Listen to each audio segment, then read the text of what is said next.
There's a lot of research that shows that being in motion, changing scenery, all these things can affect your creativity. Sometimes I'll be at a Costco and inspiration strikes, because if you're seeing your surroundings as a way to inspire ideas, I will often just take my phone and do a quick little voice memo so I capture it. And then later I'll get it into a Google Doc or something. But I do find a lot of opportunities to then later use the ideas.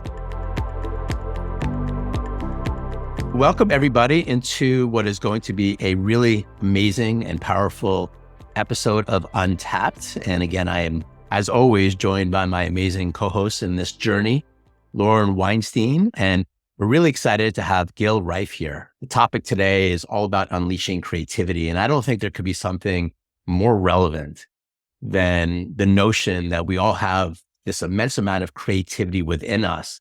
And how successful and abundant and joyful we are in life is a function of how much we can untap that creativity and have it be in use. Because we know when we have that feeling of our creativity and our ideas being in play, we tend to feel untapped, like our potential is in use. So this is a really, really powerful episode. And again, Gil Reif is just perfect guide to this exploration. He's a 13-time Emmy Award winning writer and producer. He works in Hollywood, guys. Okay. So we have someone like in the heart of creativity here with us today.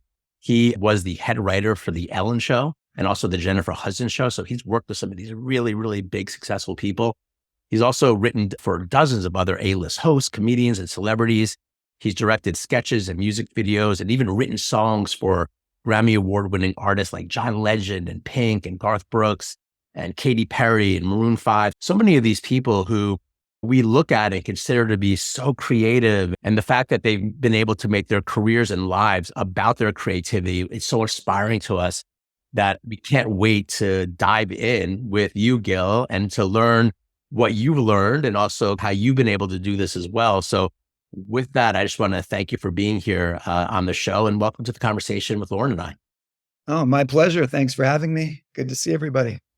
Yeah. I'm personally, thank you. So excited for this topic because creativity is something that's really near and dear to my heart. It was really taking classes on creativity and design thinking that completely transformed my life. And I love this topic because we can often think of creativity as associated with Hollywood and the art, but really, as I learned, it's just a way of thinking and living in the world. So you can have creative solutions in business, in your marriage, with your children. And so that was a big unlock for me. It's breaking out of limited thinking and only seeing a few options to, expanding the possibilities, and how it's asking like, how might I solve this problem? Or how could we put these pieces together to come up with something even better? I was just looking at the original meaning from Latin. It means to make something new and valuable, or to just transform what is into something better. And so, it's such a great topic, no matter your industry, professional, personal life. And so the first question we wanted to ask you is, you've worked with some of the most creative people on the planet. And we're curious, what would you say they have in common that we can all learn from? I think for all forms of creativity, I think it's a playful state of mind is pretty key. When I think about the different people I've worked with, whether the writers or the actual hosts of shows, there's obviously a serious side to trying to produce a show because there's deadlines and there's a lot of pressure. But despite all that, you can't really unlock creativity without a playfulness and a willingness to see all the different angles and possibilities and have a lighthearted quality where you're playing with the world and everything around you. So I think it applies to any industry, really. Because I think in any space you're at, there's a way to make it creative. I love that, because I think, to your point, when we get serious and very stressed, like I have to make this work, it puts us in a fight or flight state. We're anxious, we're worried, right? Where our focus narrows and we see fewer possibilities. So even when it is serious, if you take a lightness and really open yourself up to what might we do? How could this work, right? You get in that creative state of mind. I think that's kind of like, if you think of like a game, if you turn the pressure into a game and say, okay, there's a deadline, but games have deadlines and there's obstacles, games have obstacles. So I think you could play with the situation you're in and find creative solutions despite the pressure. So I think in a way, sometimes the pressure can help unlock creativity. So it's all kind of your perspective. And so much of what we teach is your state of being is what matters most, right? If you're grounded, if you have an open mind, that will set you up for better ideas, more success. I'm curious, like, how can we prime ourselves, whether we're trying to solve something with our partner, our kids at work? How can we put ourselves in a more creative state? Yeah. So I think, there's the stuff you do on the individual level and the group level. And, there's a number of practices I've adopted over the years, and I know people have similar practices. But I think for one, journaling is a big thing I think is very useful. Like I've found lately, I've experimented with a certain type of journaling where I will actually keep it by my nightstand. So the first thing I do when I wake up is I reach for the journal rather than my phone. And I think when you're in that more dreamlike state and you lose the filter of judging yourself and being overly critical, you can often have some really great insights right when you wake up. And I think to really add to that practice, what I've been doing is the night before, if I'm stuck on something, I will write that prompt into my journal.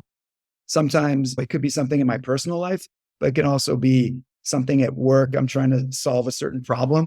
And I think by priming yourself the night before, I think your mind, your subconscious is actually solving things, and you're forming new connections, new neural connections.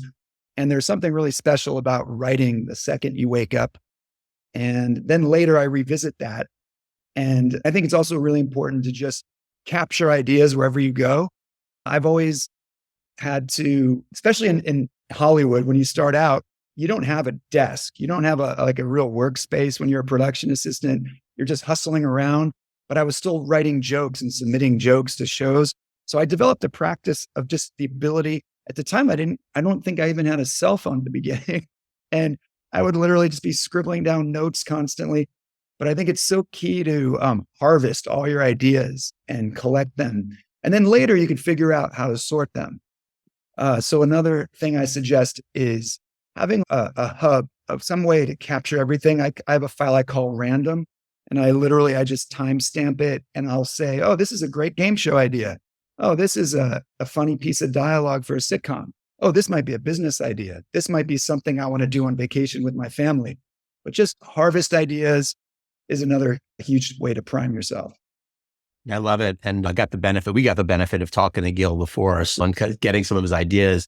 And I will admit that after we talked, before I went to bed that night, I jotted some things down before my dream state, before going to sleep. And I really love that tool because we're actually using the way that we work. We're infusing some question or inquiry into our subconscious mind and trusting that there's operation happening in this being that can then produce some result the next day. How powerful of an idea is that? So thank you for giving me a core practice of mine that I'm going to use moving forward. I really, really love that one. And I want to just focus on the idea of capture for a minute, because I think this is something that most of us don't do. And you and I both resonated with Julia Cameron and her book called The Artist's Way. If you guys haven't read The Artist's Way by Julia Cameron, it's a class about creativity and unleashing creativity. And one of the things that she talks about is this practice called morning pages, where you wake up in the morning and you allow yourself the ability to free write and to get all of your ideas out onto a piece of paper. Now, I'm going to be honest, I have a Google document called Morning Pages that has about 1,800 pages on it. I've been using this for years and I do it constantly. And it gives me the ability just to get my ideas out on a piece of paper without necessarily thinking about it. I don't have to do anything with it necessarily. It just is a place for me to express my ideas, my thoughts, my current moment in time. And I think that's something that you recommend doing, right? There's a lot of capture, like allowing yourself, giving yourself a place just to express yourself. And I think a lot of us don't often do that. So I want to check in on that. And so if you can give us some more context on that. And I'm wondering, how do you think about once you capture and you're getting it out, are you ever doing anything with it? Is it just for the idea of getting this out of you, or does it come back to some use later on? I'm just curious from your expertise how that usually works with capture. Yes. Well, first of all, with capture, so the morning pages is one aspect of it, but you're constantly throughout the day, if I'm driving, let's say, there's a lot of research that shows that being in motion, changing scenery, all these things can affect your creativity. Sometimes I'll be at a Costco and inspiration strikes, because if you're seeing your surroundings as a way to inspire ideas, I will often just take my phone and do a quick little voice memo so I capture it. And then later I'll get it into a Google Doc or something. But I do find a lot of opportunities to then later use the ideas. Admittedly, I'm not the most organized person, but I've started to, once I capture the idea, I try to label what genre it is at least. So if I want to do a search, if I was ever, sometimes I will try to develop a game show, and I will then search back and look through all these ideas I came up with for funny challenges and other funny concepts to apply. And so I think there's endless ways to then tap into all the morning pages, all the stuff you've captured in all areas of your life. Lots of times I'll go on like a walk and talk with a friend, and often I get tons of ideas during that. So it could be in a collaborative environment, or it could be in a very individual, personal environment where you're just going for a walk. And the other thing, and I mentioned this the other day, but I sometimes will literally just scroll through almost like a slot machine of my previous ideas and see what I land on, because so much of creativity is randomness. There's a little spark, a little inspiration. It's science and art mixed together. Sometimes you see these two ideas, you blend together, and it just creates a whole new genre, a whole new thing that could apply in business or personal life. Yeah, I wanted to follow up with you on the random piece, because again, it's so interesting when we were talking with you about this, right? And by the way, I just love this conversation, right? Because I think even for me, creativity is a thing that I can cultivate and develop. It's a part of my humanity to have these new ideas and to have unique ways of solving problems or new business ideas or just new ways of doing things. And so just when we're on the phone with someone like you, this is what you do all day. This is how you operate and make your living. It's just so fascinating and really amazing. And I think the juxtaposition between the having structure and discipline around creativity, there's things that we could do that can spurn creativity or creativity. There's systems that we could put in play and practice. And at the same time, there's this random, magical, mystical thing about it that probably is where the most juice comes from. I'm a huge Seinfeld fan, right? And so I'm like, how much fun did they have creating that show? And how much of that was planned and how much of it came up in the moment? From your experience, when magic happens, that's spurned from creativity, is it a combination of both? Does most of it happen in the randomness? I think it really is quite a mix of the two things, because the structure always helps. You usually, if you're writing a script, you really do need a structure. You have to think of a classic, there's the hero's journey, for example, where most stories follow the same exact patterns.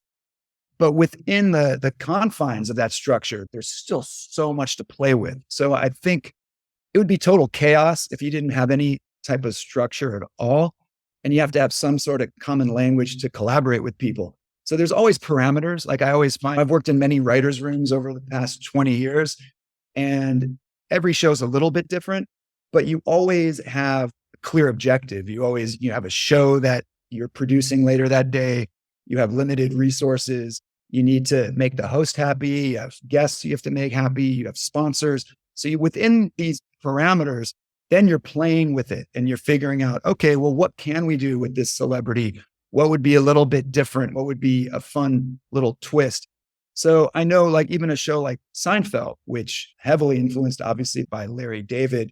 And if you watch Curb, you see how formulaic even a lot of the story structure is. There is a lot of structure to it, but I think the magic happens. It's that spark. Even the idea for Seinfeld came when Larry David and Seinfeld were in a Chinese restaurant, just kind of riffing. And they're like, this is what the show should be. They wanted to show, the original intent of the show was, what's the magic behind where stand-up comedy comes from? And I find from hanging out with other comedy writers, we love nothing more than just to riff all day long. That's all we want to do. And it's basically ideating, but on a silly, playful level, but yet there is an intelligence to it. So I do think it's a great blend between structure and chaos. I love that. And so much, what you're saying is we're also setting ourselves up for success in the best way we can, which is a lot of what we can control, right? These sparks come, these insights come, and we can't always control them. We're just optimizing ourselves, right? Writing prompts before bed, capturing things as they come, walking in Costco, walking in nature, right? Our environment matters. So much of what you're speaking to is like, what is our state of mind and our state of being? Like, how can we set ourselves up to have that creative process? Right. Same idea of like shower thoughts or when I was on a run, right? Today you said this idea of playfulness, right? We have an objective, but we're also willing to be light and open-minded. You also talked about not being attached to ideas. It's non-attachment, which is also a kind of a state of mind and being. Could you share a little bit more about that? Sure. Yeah. I think part of you want to unlock, you're trying to tap into all this creative energy. So I think the ego can really be a major block to creativity, especially in collaboration. Because if you're worried just about credit or you're scared to share ideas, you're trying to protect your ego. So you're afraid to share ideas. That really impedes the creative process. It's a lot about being in flow. And so it takes, on the group level, I think it takes a lot of trust. You have to feel among a group that there's a level of support, that you can share a half-baked idea. Because what I've seen many, many times is often it's the craziest idea that somebody probably would have been scared to share that then evolves and turns into something incredibly powerful.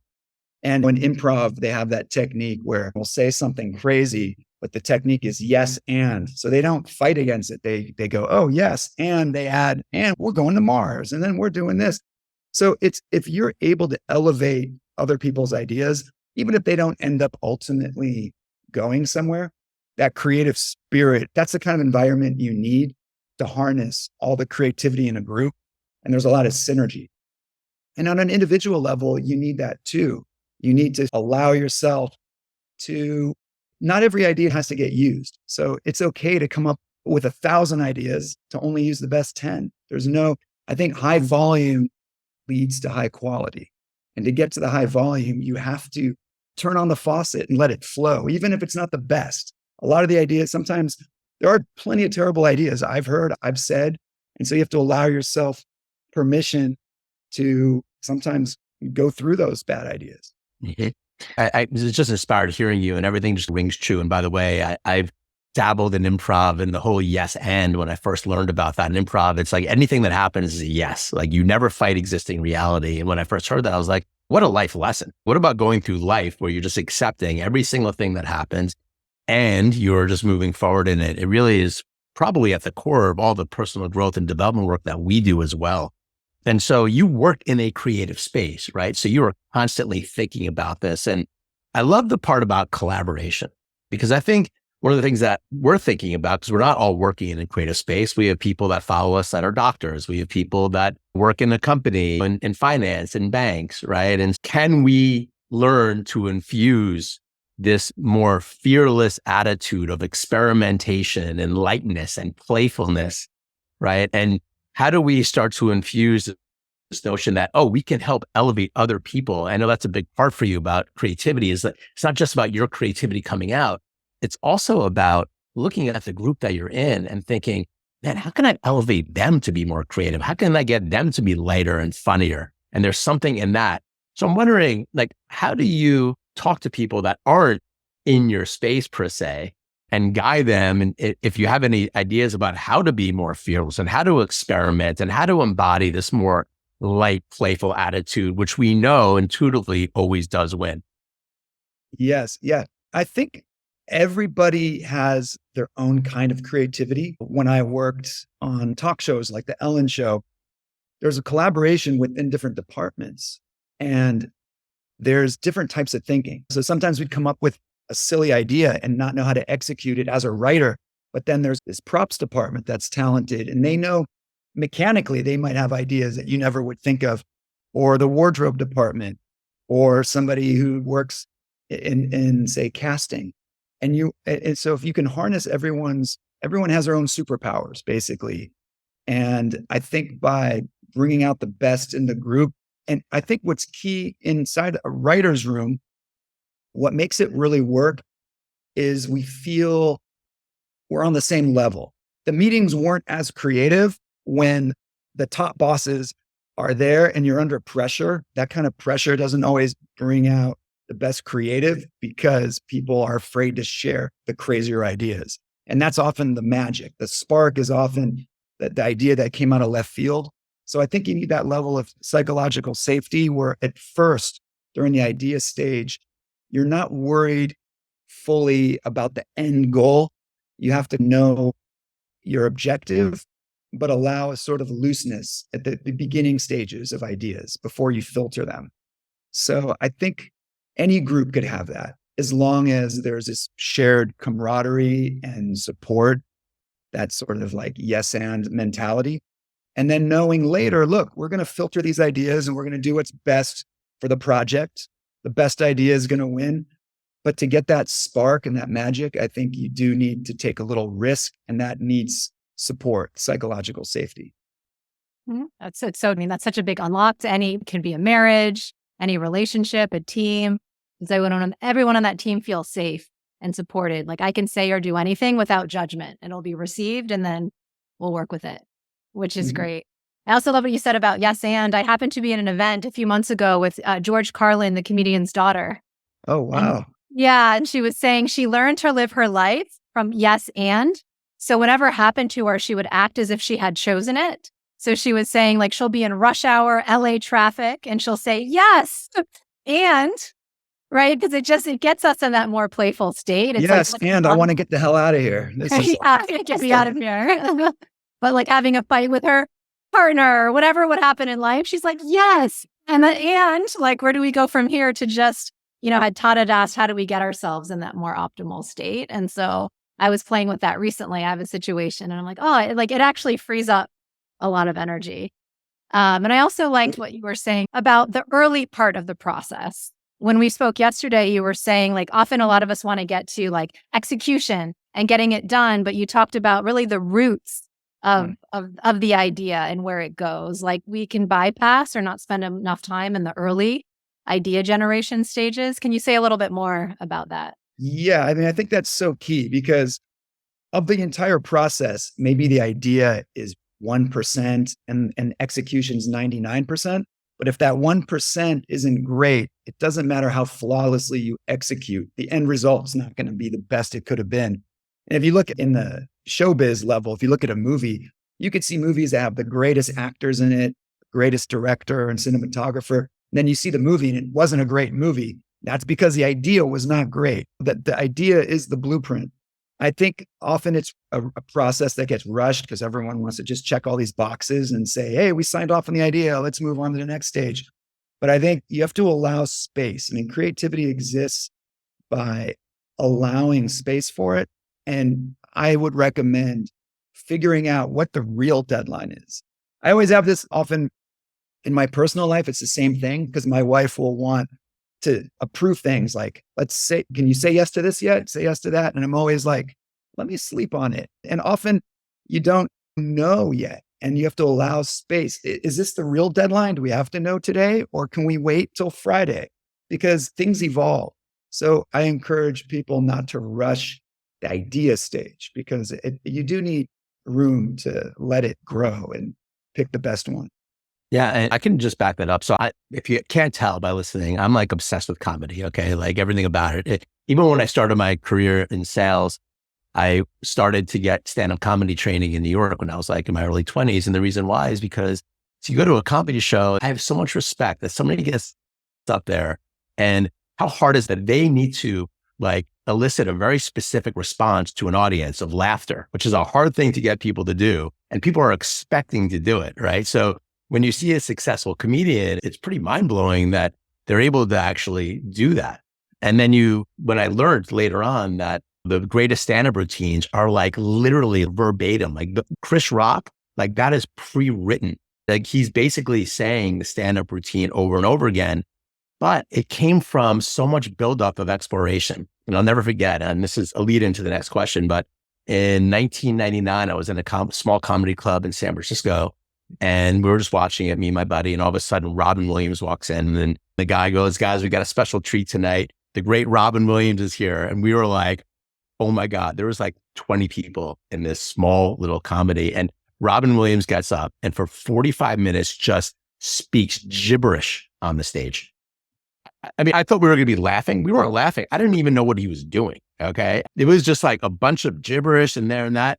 That was his exploration, right, Gil? Like he was literally testing, exploring ideas, seeing what worked. He's an artist, right? He's he's testing ideas and seeing the reaction. And then of course he's using that and finding the gems and the diamonds to then go and create his next stand-up routine. And I think that there's such learning in that from your career path of what you guys do is that it is a lot of ideas, a lot of brainstorming until we go ahead and we get the gem. So I'm just curious about your reaction to everything I just shared there. I saw you nodded your head a lot. Oh yeah, absolutely. Well, I've seen that many, many times. I mean, I actually saw Chris Rock do that at a comedy club in LA, and he was literally testing jokes. It was before the Oscars, but then he had just gotten divorced and he was testing very raw jokes. And it's always cool to see behind the scenes when, something is just developing and at the early stages, because stand-up becomes very polished. I like to do stand-up comedy, but I'm not as obsessed with it because I like to just keep coming up with new stuff. And to be a real comic has to do a polished act. And that's the part that bores me is doing the same verbatim. But that's what they're crafting. And it becomes like Seinfeld is trying to find the perfect joke, the exact words, the exact rhythm. And so there is a lot of science to it as well, and the timing. And it's very much an iterative process. You go out, you test jokes. I test jokes all the time on people on an individual level. I will call friends and family and I keep tweaking it. I go, okay, it wasn't quite right. I didn't set it up the right way. That's not the best reference. They're not visualizing it. There's so many aspects for a joke to land. And part of the fun of it is tinkering. So it is that playfulness of trying to figure out what's the exact right formula. And I totally invite you, by the way, to tinker here live with us on a podcast recording. It doesn't have to be calling family and friends. Just seating it. I know Laura's got another question. I'm just seating that because, we got a professional. Everyone's laughing. We got a comedian on the line. I have very raw stuff. Like I said, I have that file that's just random. And like, I'll come up with like basis of a joke. So I could give you an example. I could like look through and go, and it'd be very raw. It's not a fully crafted joke at all. But if you want, I can do some of that. Yeah. Do one right now. Come on, right here. We're in the thread. Let me see. Let me look. Let me pull up my random deep doc here. See what I have for you here. I have no idea. Okay, so it's very random, but this goes off the joke of, I had this joke in my stand-up about, I'm not good at fixing things. I think the problem is that my dad is, but he never taught me. I would just hold stuff for him. When he fixed stuff, I would just hold stuff. So now as an adult, I'm just very good at just holding things. And when something breaks, that's all I know how to do. I'm like, does this do anything if I hold this? So I realized along the same lines the other day, I had an issue with my car, and all I did was open the hood.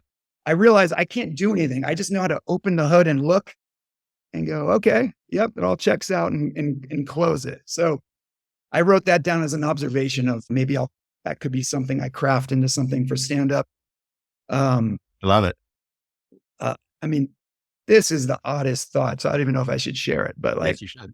I was joking around with my daughters. I don't know why I thought this. We had just hung out with a few different twins, and I was thinking about how, as a kid, I knew somebody who was a sibling who had there were triplets. So there were triplets and then another kid.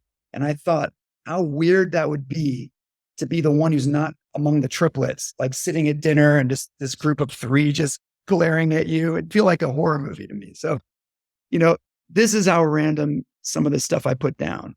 I mean, you and I could riff all day because if people knew what was going through my head sometimes, I'm always sitting there like thinking these really weird thoughts, and and we all are too, by the way. That's the thing about it. Aren't we all just like kind of thinking these weird thoughts like in our own little world? And, and it's nice to have an outlet for them. And I just resonated when you're talking about the holding, because I have to be honest with you, I'm the same way.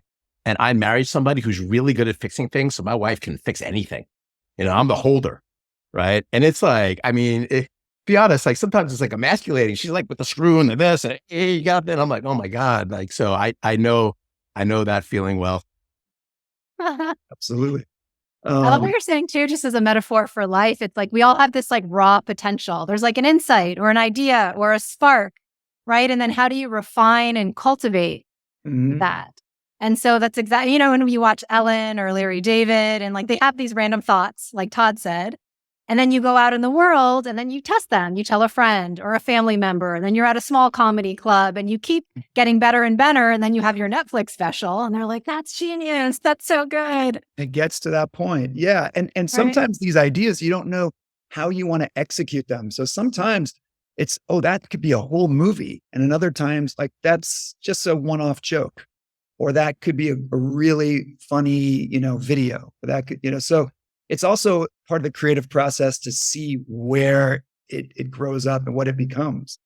And even, even for me, I mean, I mentioned this on another episode, but I started in law school and then I had the idea of, oh, maybe I want to be a coach, right? It was just a spark, like an interesting observation.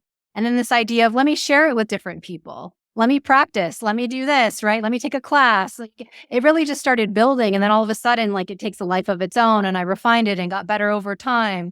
So this idea that it could be a spark for a career, maybe you want to be someone who's amazing with, difficult conversations or something with your spouse or your kid, like you just want to get good at something and you have an impulse. And then you start refining it and massaging it and working it out and working that muscle because we see this all the time in coaching, right? That's the personal growth journey where you have an impulse and then you work it out and massage it. So 6 months, a year later, you're an entirely different person, right? You have the Netflix special version of your career or marriage or whatever it is. So it's just, I love seeing the creative process for a joke is very similar to the creative process for life because life is a craft, right? Life is a creative Absolutely. I know. I process. don't even bother trying to predict beyond 6 months or a year. Things What I evolve love about so it, much. Gil. You know what it is? I'm just tapping into this right now. It is the non-attachment piece, right? There's such an energetic of exploration in the creative process, right? That I think we can lose in the seriousness of our lives, in our work, our money, our Mhm. families, so much seriousness. But like your whole world is like living in this, like, oh, I'm not attached to that. I'm experimenting. I'm not attached to that. I'm experimenting. I'm observing. I'm experimenting, and then I'm honing, right? It feels like that is at the core of what you do. Is that correct? Yeah, I think that's pretty accurate. Yeah, because I've seen, how much things change, and the worst thing you can do is be so attached. I've seen a lot of writers get very frustrated because they're so attached to an idea, and then when it gets changed or it doesn't happen, it's devastating, and the times I've been attached to ideas or events, it also is very hard. I think, I don't know, it's a much better way of being, to just realize we're all kind of in this together. We're all collaborating, and it's not about whose idea makes it onto the show. It's about, let's just see how we can elevate whatever we're doing. Let's see how we can take it to a new level and see where it leads, and not feel it has to be my way or anyone else's way. It's this beautiful blend of ideas. I'm so curious. How do you apply this in your personal life, like in your marriage with your kids? How does this mindset play out or state of being? Yeah. I mean, I don't have too much attachment to I've pointed out to my wife many times how we've evolved. There's many things. I think so much correlates with just a level of openness, and I'm more on the openness scale. And I've seen over time how I've little by little been able to get a little more openness from my wife about things we debate. To She always jokes that there's a lag from when I try something and then she'll try it like a year later. There's a lot of things I've experimented with in my life, like for example, like something like intermittent fasting or just other random practices I've adopted. And at first there's a lot of resistance, and then eventually, like I think in personal life, just the more you can have open dialogue and be willing to change.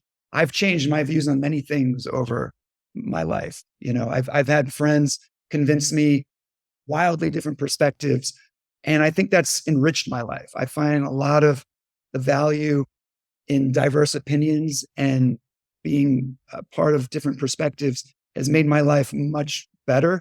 So I'm always happy for somebody to challenge my views and to get me to see things differently.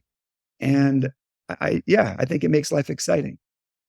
Yeah, and I will say on that, I mean, and again, I'm going to go on a limb and say something that might be pretty strong, but in my experience of coaching and working with people directly for so many years, 2 decades, right? Lauren as well, we typically have these areas in our lives where we don't have flexibility, like where we do have some element of stuckness. It could be in a certain particular part of our lives. It could be just like in our work. It's like we just have a certain way of like going about it, or it could be in our relationships or our expectations, about what a relationship should be. And like we have this, or it could be in our physical health, and we just have to do certain things a certain way.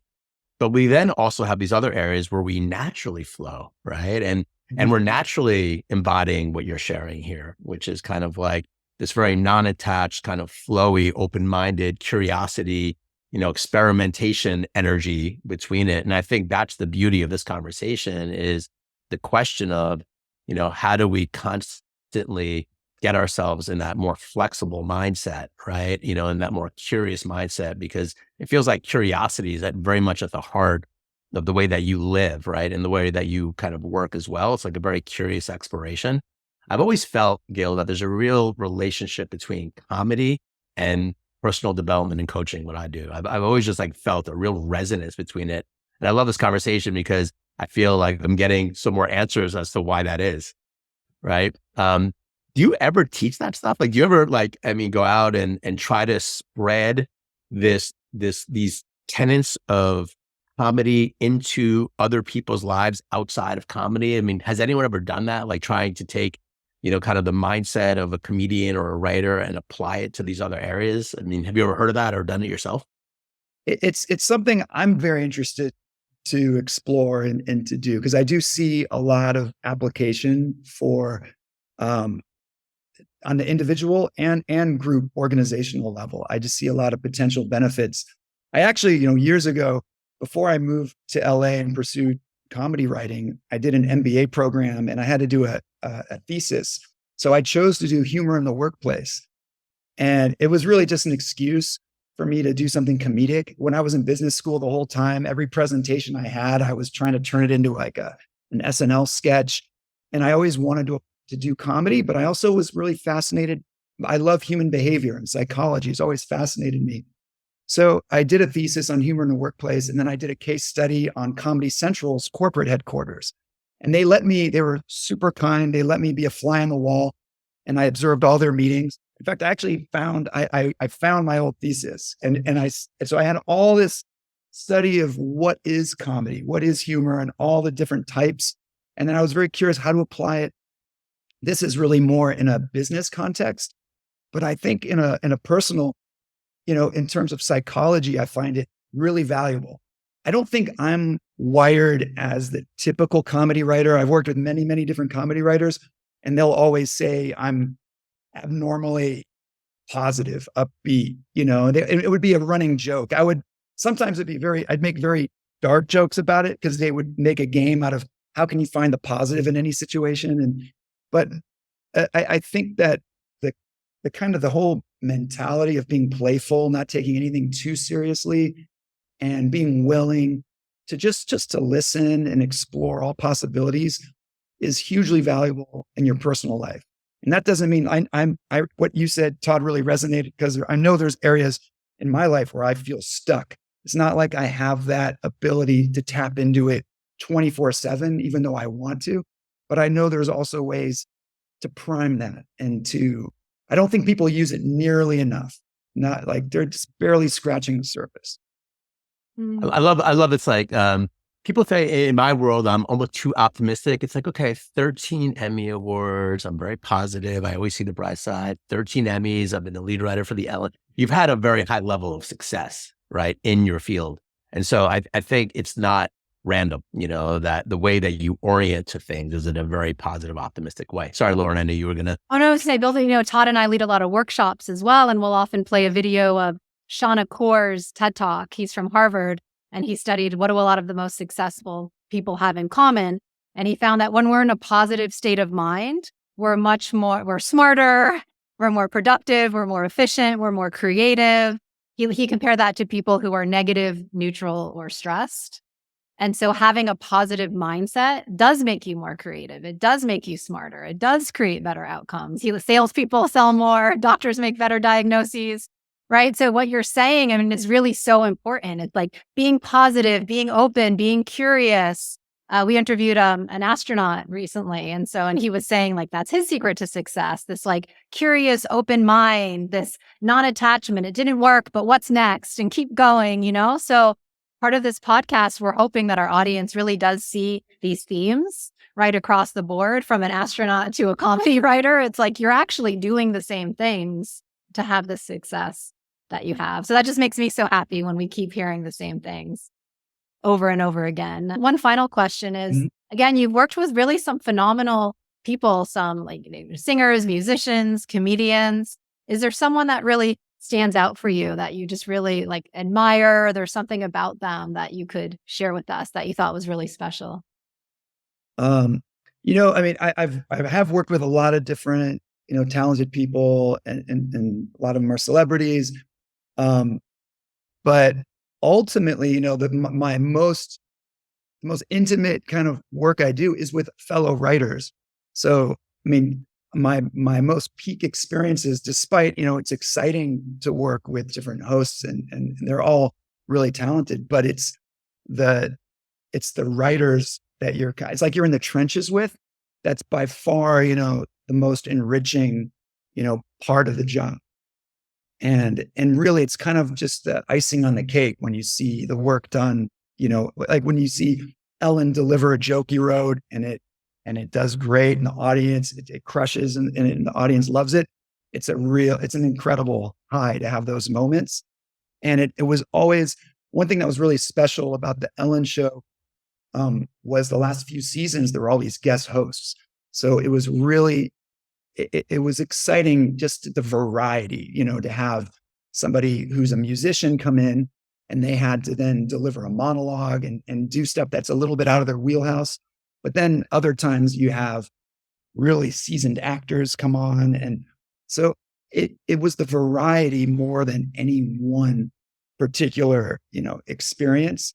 I just felt very lucky to be in that environment. And all I've ever want to do is just to be with creative people and to riff and play and have fun.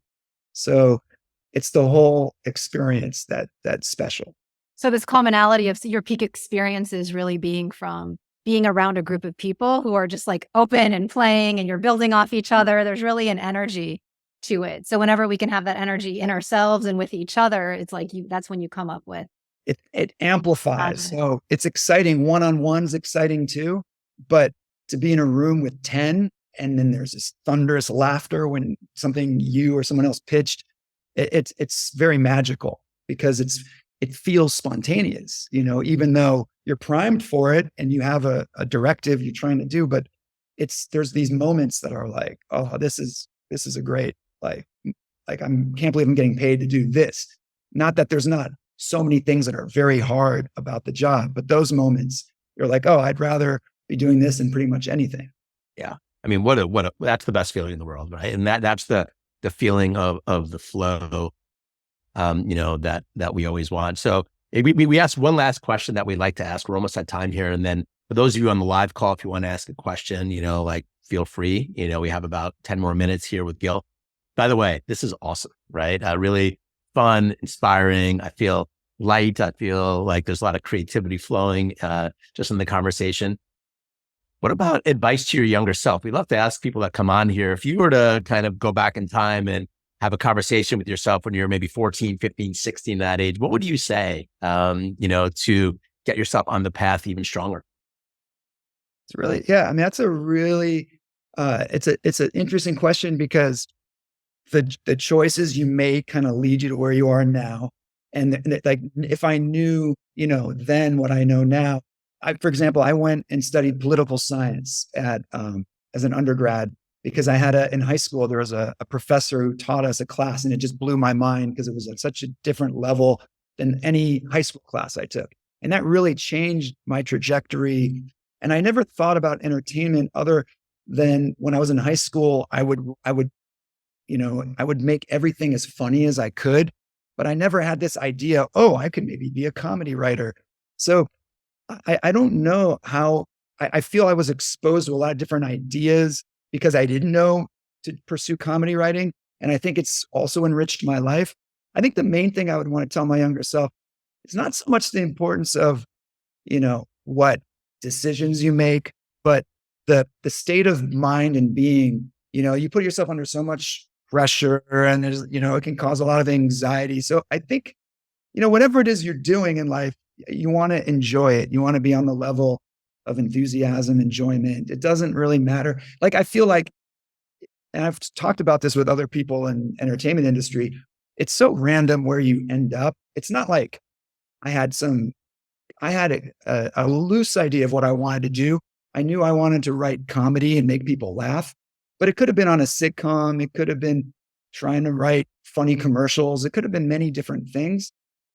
Ultimately, it's more about just the joy of what you're in the moment, what you're doing. It's not like it's not about the attachment to a particular show or any of that. It's really, you want to go through your life having these peak experiences where you're enjoying what you're doing. And so I think I'd probably tell my younger self not to put so much pressure and just ease up and enjoy and let things evolve. True wisdom right there. Yeah, it is. Yeah. Very aligned with us. So guys, we are really at time, but we're going to stick around for a couple of minutes. By the way, if you're listening to this, subscribe to Untapped. We're having fun on these conversations and bringing really enlightening people that have new ideas about how to release and activate our hidden potential, our purpose, the things that, we're really here to do. And just as Gil said, so everything what you just said, Gil, is really resonant with what our mission here is. So we really appreciate your wisdom and your insightfulness and your clarity around, kind of what is comedy and how to bring it in. So thank you officially for being here. Thank you. It's been a lot of fun. Thank you for inviting me, and good luck with all your projects, all your endeavors, all the pursuits you're doing.